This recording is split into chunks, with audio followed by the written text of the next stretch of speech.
সবার আগে যারা এইমাত্র জাতীয় বিশ্ববিদ্যালয় থেকে গ্র্যাজুয়েশন শেষ করলেন সবাইকে অনেক অনেক শুভেচ্ছা।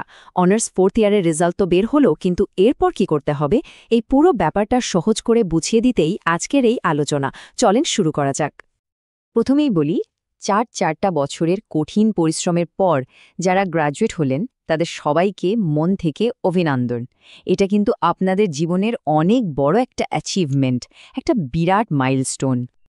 আজকে আমরা কয়েকটা খুব জরুরি বিষয় নিয়ে কথা বলবো, যেমন আপনাদের রেজাল্ট নিয়ে কিছু কথা, এরপর সিজিপিএ কবে আসবে, রেজাল্টে কোনো সমস্যা থাকলে কি করবেন, গ্রেড ইমপ্রুভ করার অপশন কি আছে, আর সবচেয়ে জরুরি চাকরির অ্যাপ্লিকেশনের জন্য কি তথ্য মাথায় রাখতে হবে, সব কিছুই থাকছে। সত্যি আপনাদের এই সাফল্য কিন্তু অনেক প্রশংসার দাবি রাখে। তো রেজাল্ট তো হাতে চলে এলো, কিন্তু এরপর পরের ধাপগুলো কি হবে? আচ্ছা, চলুন এই বিষয়টা নিয়েই একটু পরিষ্কার হয়ে নেওয়া যাক। 4th ইয়ারের রেজাল্ট তো আমরা দেখলাম, কিন্তু আসল খেলাটা তো শুরু হবে সিজিপিএ দিয়ে, তাই না?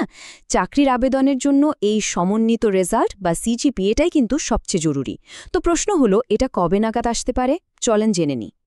খুব সম্ভবত আগামী সপ্তাহের মধ্যেই কিন্তু আপনাদের 4 বছরের কম্বাইন্ড সিজিপিএ পাবলিশ হয়ে যাবে। আর যেই সিজিপিএ হাতে চলে আসবে ঠিক তারপরে কিন্তু আপনারা প্রাইমারি শিক্ষক নিয়োগ বা বিভিন্ন ব্যাংকের চাকরির মতো বড় বড় অ্যাপ্লিকেশনগুলো করতে পারবেন।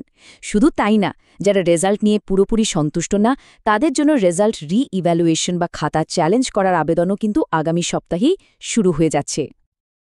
এখন একটা জরুরি বিষয়ে আসি। এমনটা হতেই পারে যে কয়েকজনের রেজাল্টে কিছু সমস্যা দেখা দিয়েছে।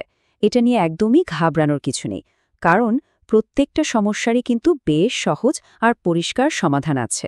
চলেন সেই সমাধানগুলো কি তা একটু জেনে নেওয়া যাক। আচ্ছা, এমন কি হয়েছে যে কারোর রেজাল্টে উইথহেল্ড, অ্যাবসেন্ট অথবা এফ গ্রেড চলে এসেছে? যদি এসে থাকে তাহলে এখন কি করতে হবে? এই প্রশ্নটাই হয়তো এখন অনেকের মাথায় ঘুরছে। দেখুন, যাদের রেজাল্টে উইথহোল্ড লেখা আছে বা পরীক্ষা দেওয়ার পরেও অ্যাবসেন্ট দেখাচ্ছে, তারা প্লিজ রবিবার পর্যন্ত একটু অপেক্ষা করুন। প্রায় দেখা যায় এই সমস্যাটা অটোমেটিক্যালি ঠিক হয়ে যায়। কিন্তু যদি তারপরেও ঠিক না হয়, তাহলে একদম দেরি না করে সাথে সাথে নিজের কলেজে যোগাযোগ করুন, আর তারা যা করতে বলেন সেই নির্দেশনাগুলো ঠিকঠাক মতো ফলো করুন। আর যাদের কোনো একটা সাবজেক্টে দুর্ভাগ্যবশত এফ গ্রেড এসেছে, তাদেরও কিন্তু মন খারাপ করার কোনো কারণ নেই। আপনাদের জন্য একটা সুযোগ আছে। আপনারা 2020-21 সেশনের স্টুডেন্টদের সাথে ফর্ম ফিল আপ করে আবার সেই সাবজেক্টের পরীক্ষাটা দিয়ে দিতে পারবেন। এখন কথা বলি তাদের নিয়ে, যারা হয়তো নিজের গ্রেড নিয়ে খুব একটা খুশি নন, ভাবছেন ইস আরেকটু ভালো হতে পারত। আচ্ছা, আপনাদের জন্য কিন্তু দুটো আলাদা অপশন আছে। একটা হলো রেজাল্ট রি-ইভ্যালুয়েশন, যেটাকে আমরা খাতা চ্যালেঞ্জ বলি, আর অন্যটা হলো মানোন্নয়ন বা ইমপ্রুভমেন্ট পরীক্ষা। আসুন দেখি এই দুটোর মধ্যে আসল পার্থক্যটা কোথায়। ব্যাপারটা খুব সহজ। ধরুন আপনার পরীক্ষা খুব ভালো হয়েছিল, কিন্তু রেজাল্ট আশানুরূপ হয়নি। আপনার মনে হচ্ছে কোথাও একটা ভুল হয়েছে। তাহলে আপনার জন্য হলো খাতা চ্যালেঞ্জ। আপনি খাতাটা আবার চেক করার জন্য আবেদন করতে পারবেন। অন্যদিকে যারা হয়তো C+, সি বা ডি গ্রেড পেয়ে কোনো মতে পাশ করেছেন এবং চান যে এই গ্রেডটাকে আরেকটু ভালো করতে, তাদের জন্য হলো গ্রেড ইমপ্রুভমেন্ট পরীক্ষা। এক্ষেত্রে আপনারা সর্বোচ্চ দুটো সাবজেক্টে আবার পরীক্ষা দিয়ে গ্রেডটা বাড়িয়ে নেওয়ার সুযোগ পাবেন। এখানে একটা বিষয় মাথায় রাখতে হবে, যারা খাতা চ্যালেঞ্জ করার কথা ভাবছেন তাদের কিন্তু প্রত্যেকটা সাবজেক্টের জন্য 1200 টাকা করে ফি দিতে হবে। এই তথ্যটা মনে রাখা জরুরি।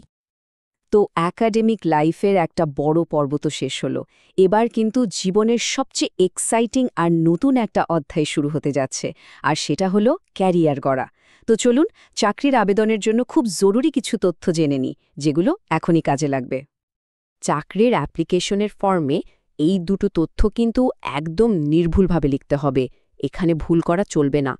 আপনাদের পাশের সাল হবে 2023, আর ফলাফল প্রকাশের তারিখ হল 13ই নভেম্বর 2023।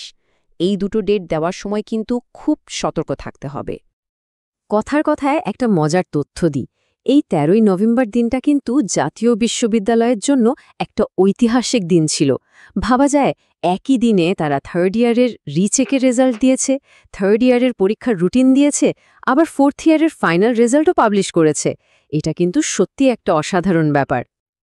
আশা করি পুরো ব্যাপারটা এখন আপনাদের কাছে পরিষ্কার। রেজাল্টের পর কি করতে হবে সেই গাইডলাইনটা আপনারা পেয়ে গেছেন। এখন আসল প্রশ্ন হল, গ্র্যাজুয়েশন পরবর্তী এই নতুন জীবনের জন্য আপনারা কতটা প্রস্তুত? আপনাদের সবার ভবিষ্যতের জন্য অনেক অনেক শুভকামনা রইল।